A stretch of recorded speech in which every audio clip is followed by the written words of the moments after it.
Florida Keys, a paradise built on secrets, sun, sand, salt air, and sometimes death. 1991, Stock Island, Florida, a working-class sliver of land at the edge of the Keys. Not the postcard version of paradise, the other one. Someone noticed the boat called Maverick had been sitting too long. When they finally stepped aboard, they found something that would haunt the Florida Keys for decades. Too still, too quiet.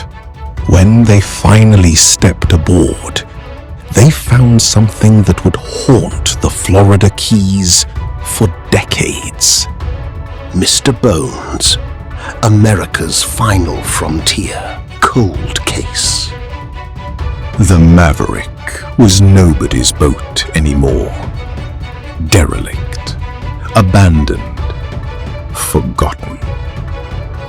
Or so everyone thought. Male, a skeleton, and around his ankles, chains.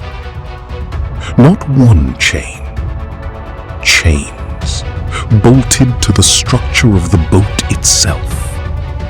This man had not simply died aboard the Maverick. He had been put there. The medical examiner's conclusion was grim. No signs of blunt trauma, no bullet wounds. The most probable cause of death? Dehydration. Starvation. He had been chained to that boat and left to die.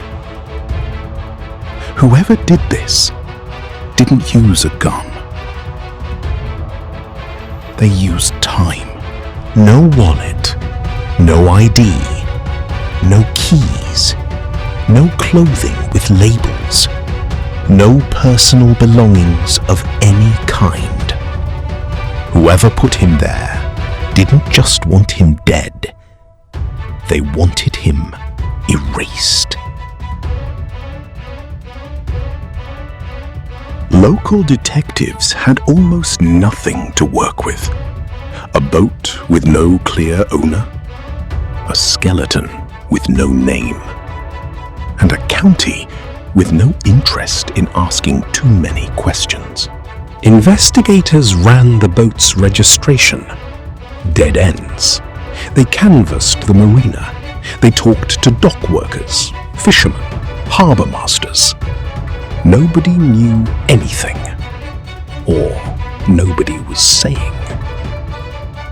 In the early 1990s, the tools for identifying the dead were primitive by today's standards. No CODIS, no widespread DNA database.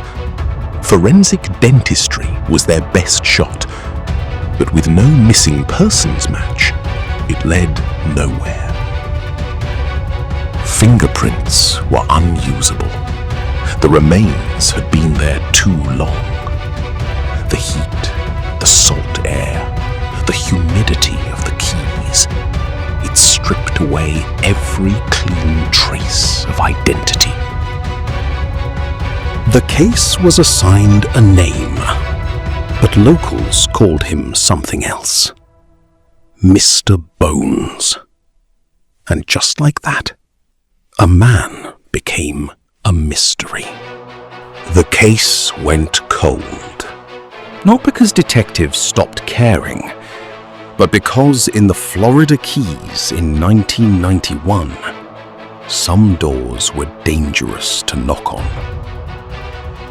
To understand MR.BONES, you have to understand the Florida Keys in the early 1990s. This wasn't just vacation country. This was a corridor. The Gulf Stream carried more than warm water. It carried cocaine, marijuana, cash, the Medellin cartel, the Cali cartel. Boats just like the Maverick were used every night to move product up the Keys. The chains say this was a message. Cartels operating in South Florida were known for one thing above all else: discipline. You stole, you talked, you shorted a shipment. You didn't get shot. You got made an example. Chaining a man to a boat and leaving him to die slowly. That's not rage. That's control. That's someone sending a message to anyone who might be watching. The case of Mr. Bones has never been solved. He has never been identified. He has never been given a name. Somewhere, someone knew this man.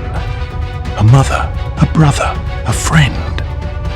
Someone who stopped hearing from him one day in 1991 and never asked why, or never got the chance. If you know something about an unidentified male found on a derelict boat in Stock Island, Florida in 1991, leave your theory in the comments below. Who was Mr. Bones? We still don't know.